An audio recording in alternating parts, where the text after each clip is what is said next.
Carlos Aires Brito, que é ex-presidente do Supremo Tribunal Federal, foi ministro do Supremo, acabou de tuitar e diz o seguinte, ó, nessa eleição presidencial, já afunilada para 2 candidatos, eis a pergunta central. Diante de quem a democracia está certa de não sofrer o menor atentado?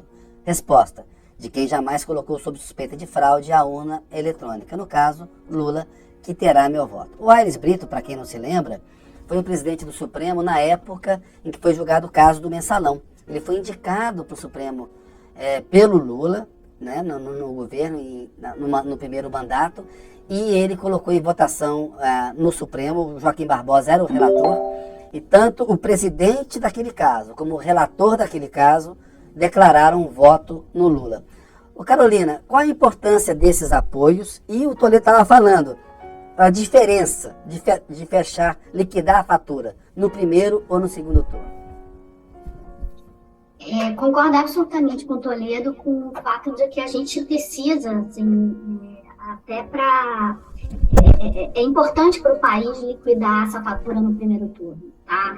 Em favor de um candidato que defende a democracia, né? Então, assim, arrastar isso é promover um espaço de série de negociações que aí a gente daria a noite toda aqui para falar, para beneficiar o Bolsonaro, né? Assim, o capital político dele aumentaria, sem dúvida, né? Ao passo que se a gente fecha essa conta no primeiro turno, isso limita até o poder de barganha dele, de negociação. É assim, voltando a essa sua pergunta principal, né, que fez a mim, esses apoios, né, de grupos da elite, de vários meios, seja do judiciário, seja da economia, seja formadores de opinião, eles, assim, é um apoio que é importantíssimo nessa reta final, né? Ainda que a gente possa ter ficado um pouco assim com água no chope com essa história do Datafolha hoje, né?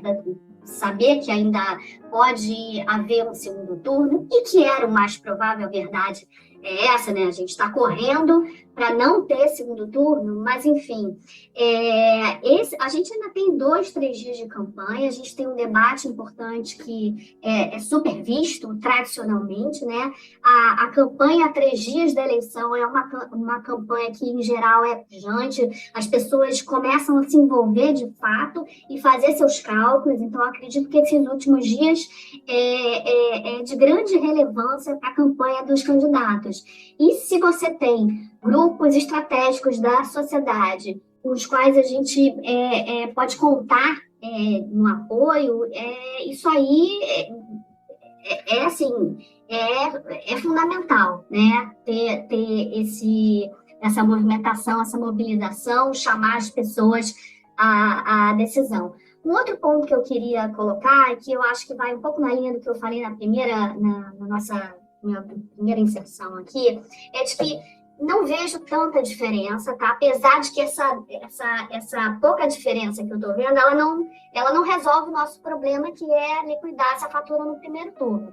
Mas a gente tem que ver, assim, os números de rejeição do Bolsonaro são estáveis, mas são muito altos, né? Assim, são quase que proibitivos para, digamos, ele decidir, assim, conseguir fazer uma mudança, enfim, do cenário dele. O cenário dele é muito desfavorável para ele. Eu acho que o que importa nesse momento, e aí o Toledo, eu concordo absolutamente, já tenho ouvido ele falar isso várias vezes, é esse momento, esse espaço entre o primeiro e segundo turno, o que vai fazer das nossas vidas nesse período, né? Como essa máquina de ódio e de fake news vai se movimentar, e sem dúvida vai se movimentar da pior forma possível para a sociedade. Então, assim, se a gente pudesse resolver isso e deixar o mínimo possível de espaço para qualquer tipo de negociação, né? Eu acho que esse é o tipo de mentalidade que a gente precisa ter. Vamos resolver, porque o que aconteceu nos últimos 4 anos foi muito grave para a coletividade. Então, assim, não tem mais espaço, não tem como mais distribuir e manter capital político para um grupo que está simplesmente deteriorando com as nossas instituições democráticas, políticas, enfim. Acho que a gente já tem visto aí nesses últimos anos. Ô Bombiga, a Carolina e o Toledo falaram dessa questão aí de uma possibilidade de segundo turno, né? A gente acompanha, e você também acompanha, essa política de destruição institucional do Bolsonaro, das políticas públicas. Em que medida o apoio do